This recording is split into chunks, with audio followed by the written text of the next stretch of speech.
John here today, who's one of our long-serving instructors. Hi. 10 or 11 years instructing with us. 11 years? 11 years. Yeah. And what's good about John's just been qualified to provide mental health first aid courses. Yeah. I think it's absolutely amazing because obviously in martial arts a lot of people join to get fit and strong, but also to improve their well-being. So I was going to have a quick chat today with John about what he does and how it relates to martial arts as well. So I'm a mental health first aid instructor. I'm registered with New Codes. I'm an official regulated trainer for them. I'm a qualified teacher. Most of work in secondary schools, colleges and university students, helping them with learning difficulties or disabilities. Okay. The term we use nowadays is called neurodiversity. So sometimes we realise the brain is very different. So my job was around helping people with some of those challenges, which could be mental health related or learning difficulties or differences or disabilities with their academic studies to make sure they could complete their programs on there as well. And I recently become freelance, so that gives me more opportunities to work on what I want to do, the projects I want to do as well, and better support my family and also manage my own mental health in there as well. Fantastic, okay. So the mental health first aid course, what are its key features? Well, at the moment it's quite a big topic around mental health. You can see it in the news, it's affecting everybody at the moment. And the features are, it's for people to learn to recognise some of the signs that are associated at work or with their family, but also looking at certain possible strategies. So it's very similar to like first aid, it's kind of preserving life. So we're looking at ways where people can recognise some of those signs and be there to be the first person to kind of offer some kind of advice. You're not there to be an educational psychologist or a normal psychologist around mental health. It's about giving kind of first line support, someone to listen to, someone can respond to you, and also give us some guidance where they can seek professional help and advice. Fantastic, because at the moment, this is relatively a new thing. There aren't those people there, are there? Well, yeah, it's kind of... How many first aid? It's a lot, because it's also quite a tricky subject as well, because there's a lot of stigma around mental health, because obviously being a bit older, the old days were, if you're struggling, it was told to man up or get on with it, and mental health has been there for forever. Or pull yourself together. Yeah, pull yourself together, it's quite a common term. And I understand there's certain aspects around business and life that you have to do that with, but what happens is if you take away a lot of the stigma that's related to mental health, it's trying to give people kind of an understanding and a voice to say, actually, we all struggle from time to time. Some mental health can be with us forever, some of it could be temporary, so it depends, looking around, taking away the stigma so then people can make that step forward, progress in their careers, progress in their personal lives, in their relationships, rather than trying to hide away and actually trying to express it more, because we all at some point are going to suffer from some mental health problems. Yeah, you said express it more, so being able to come forward and talk about what's actually happening. So do you think a lot of people in the workplace might hide? I think they do, and also work is one of the biggest causes of stress. And obviously people's got mortgages to pay, there's turmoil with governments and situations at the moment, and it makes people feel nervous and stuff as well, but they keep it to themselves. And I understand, and I've partly done that myself to hide it from my family, but then there's a breaking point. Yeah. And that's why we're here to say, actually, maybe release, talk to somebody, some of your colleagues, some of your friends, or a mental health first aider is there to help support you. Like we do with martial arts, we're here to guide them. It's trying to guide people's mental health to say, actually, there is services and support out there, as long as we share that information. You know, there's ways we can share that together. You mentioned breaking point. Yeah. So obviously you would like people to come to you before they reach the breaking point. Yes. But if you've reached the breaking point, and that's why I guess it's called first aid. It is, yes. If you cut or injure yourself, it's a crisis you point, need someone there to turn to straight away. Exactly, yeah. So I guess a mental health first aid is like, John, I can't take this, and you're suddenly there, trained and available to help that person. Yeah, and the good thing is with ideas, with the training that I provide, is with businesses, is trying to recognise the signs before you get to that breaking point. So the course teaches you to recognise symptoms and signs? Yeah, so pre-signals in that sense, if it makes sense, because rather than at breaking point, which will happen when someone's at crisis point, but sometimes you notice people kind of a bit late, maybe looking a bit scruffy. There could be other things. It's not trying to label people, but just to say, actually, Billy is not looking great today. I've noticed he's coming a bit late, he's keeping to himself, and just going over to somebody saying, actually, Billy, you okay? Is it okay to chat? Put them aside, if they're happy to kind of build that relationship. That's what mental health first aid is all about. It's trying to be preemptive a little bit to kind of be the person who can have conversations with them as well, and hopefully seek some support before it gets to that crisis point. And this is quite interesting because once you're given an official role, it gives people the chance, somewhere to go. It does. Doesn't It does. Rather Yes. than just going along to their friend or something who might not be trained or qualified in it, Yeah. or a boss or a manager who's not trained or qualified in it.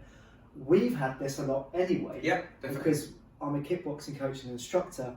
A lot of people put a lot of trust in us. So quite often I've had conversations on mental health with quite a few of my students over the years, especially as a competition coach. We have to address the mental issues a lot because there's a lot of stress and nerves and anxiety that go along with competing. So we've kind of been doing this job for a long time, haven't we? Yeah, we have. But not in this kind of capacity.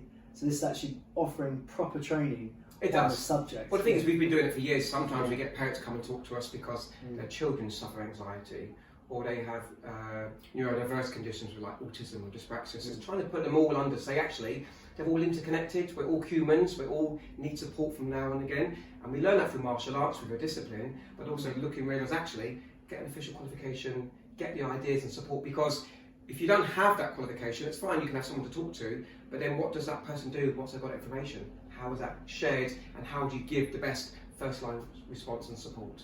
Brilliant. Now I've got John here Yeah. under the video. Yeah. And martial arts, we always like to learn things, get things, Yeah. extract things. So, so from this course that you offer people get qualified, what could you share with us now that I can take away? So, what kind of strategies do you use? Well, there's one that we use, which I'll go into details on the training course. It's called the CARE kind of way of dealing with things as well. Making, again, because it's first aid, it's your first line response. Yeah. So what happens is, with part of the training, which you get a booklet as well, and you get the care process. It's basically looking about, actually, you can keep this card with you, and it kind of reminds you the things you should look out for, because it's all about preserving life. So you learn things around depression, anxiety, bipolar, and there's different levels on what you do with the courses as well, schizophrenia stuff as well, and you start to realise actually there's some differences and similarities, and they do cross over, but it's not, again, to try and make you kind of psychologists and mental health professionals. It's just being more aware of the science and what you could do, and possibly divert people to the right professionals.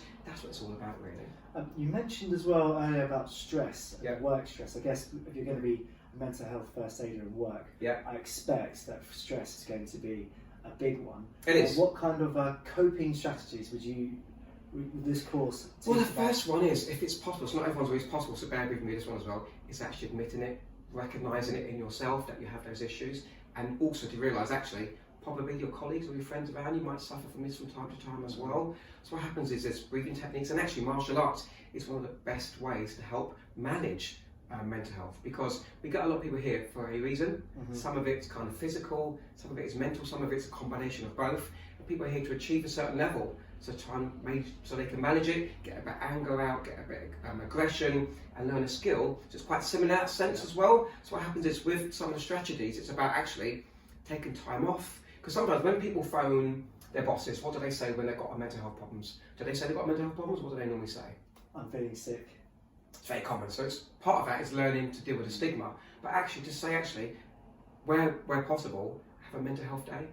Okay. Because situations have happened as well. I've got lost my stepmom last week, so there's going to be ups and downs, but I was able to share that with you because I know you can support me. And again, it's supporting the supported ones as well. Share information so we know actually it's okay to have a bad day. It's okay to be a bit sad sometimes, but it's also, we're trying to reduce that crisis point and how to get them to the right support. You just mentioned something as well, because I'm sorry to hear that. That's okay. Last week. That is important because you've communicated that to me. If I see you switching off or feeling low, I know what the answer is. So I don't know what the answer. I know what's doing it. Exactly. Yes. And if I'm unaware of that, I could put any kind of meaning to that. So now I'm aware of that. We can work. You feel supported, don't you? Well, if you wasn't aware of it, and you can think, why John's not performing when you seem a bit sad, you might say the inappropriate stuff, you might say a joke, or might need another appraisal. Exactly, yeah. Or people say things like, "Well, get over it," back in my days. Well, actually, that's not always the best advice. So it's being aware. The job still has to get done, but actually having some empathy is quite an important thing to have. I like that because when I'm training fighters and students to go for gradings and I need to know what's going on in their head. Yeah. What are they feeling? Yeah. Where do they think they are? What you're fearful of? Because I need to work out I need to work out what the positives are. Yeah. But I also need to work out what they're afraid of as well. So I can offer drills and techniques to help them alleviate their fears, but also maybe offer them experiences, different classes and something to help them to cope with those fears. So exactly. Being a coach, you have to understand what's going on in people's heads. So I think being a boss or a manager, or being in an organisation, or being a colleague, you need to be able to understand what people are thinking. If someone's feeling upset, you must know that. And I guess the key thing is being approachable. Yeah. Because you can't always go to everybody at work. You can't always go to your managers. You may not always go to your closest colleagues. But there's few people that are mental health first aid trained, the ones that have an understanding and support mechanisms in there as well.